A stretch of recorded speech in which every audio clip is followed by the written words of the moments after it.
So they have a really delicate balance to walk between keeping us relatively fearful, but not so fearful that we stop what we're doing and really examine how it is that they've been waging. There are a lot of people who lie and get away with it. And that we will in fact find weapons or evidence of weapons programs that are conclusive. I don't think we'll discover anything myself. It appears that there were not weapons of mass destruction there. You said you knew where they were. I did not. We know where they are. They're in the area around Tikrit and Baghdad and east, west, south, and north. Well, first of all, I haven't lied. There are a lot of people who lie and get away with it. Talking about lies and your allegation that there was bulletproof evidence of ties between al-qaeda and Iraq. Was that a lie? Intelligence gathered by this and other governments leaves no doubt that the Iraqi regime continues to possess and conceal some of the most lethal weapons ever devised. Our people are going to find out the truth, and the truth will say that this intelligence is good intelligence, no doubt in my mind. I don't know anybody that I can think of who has contended that the Iraqis had nuclear weapons. And we believe he has, in fact, reconstituted nuclear weapons. Saddam Hussein is determined to get his hands on a nuclear bomb.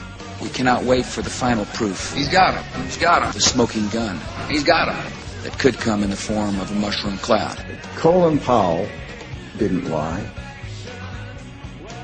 My colleagues, every statement I make today is backed up by sources, solid sources. These are not assertions. What we're giving you are facts and conclusions based on solid intelligence. He has not developed any significant capability with respect to weapons of mass destruction. He is unable to project conventional power against his neighbors. Our people are going to find out the truth. I have not suggested there's a connection between Iraq and 9/11. You have said in the past that it was, quote, pretty well confirmed. No, I never said that. Okay. I think that is... No, absolutely not. What I said was, it's been pretty well confirmed that he did go to Prague and he did meet with a senior official of the Iraqi intelligence service. Saddam Hussein aids and protects terrorists, including members of al-qaeda. Secretly and without fingerprints, he could provide one of his hidden weapons to terrorists or help them develop their own. What did Iraq have to do with what? The attack on the World Trade Center. Nothing. He said there were three main reasons for going to war in Iraq. Weapons of mass destruction. Saddam Hussein has gone to elaborate lengths, spent enormous sums, taken great risks to build and keep weapons of mass destruction. The claim that Iraq was sponsoring terrorists who would have attacked us on 9/11. Before September the 11th, many in the world believed that Saddam Hussein could be contained. And that Iraq had purchased nuclear materials from Nigeria. The regime is seeking a nuclear bomb. Now, all three of those turned out to be false.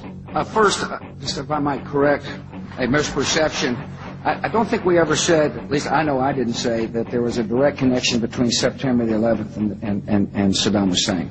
Who does the president think he's effing kidding? Of course, it was information that was mistaken. There are a lot of people who lie and get away with it. Those weapons of mass destruction got to be somewhere.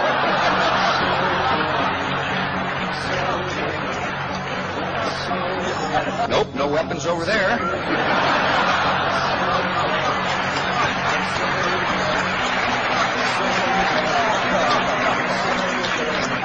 Maybe under here. When you have a precedent set like that, and you have somebody, George Tenet, acknowledging in his book that he knew that the administration was deceiving the American people into a situation that is murdering young men and women from this country and others, that George Tenet and Dick Cheney and Condoleezza Rice and George Bush et al. Should be in fucking jail.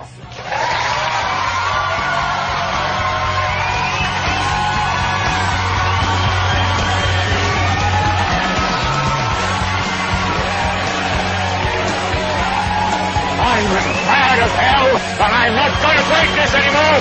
You got to figure out what to do with all of the debris. How about you? You made money off the golf floor! And now you're going to vote for your fascist son! Old line! More line! Still line! Stop the line! Stop the line!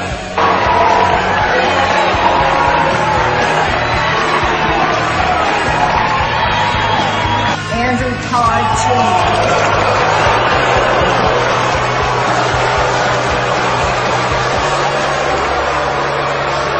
It is important to discuss.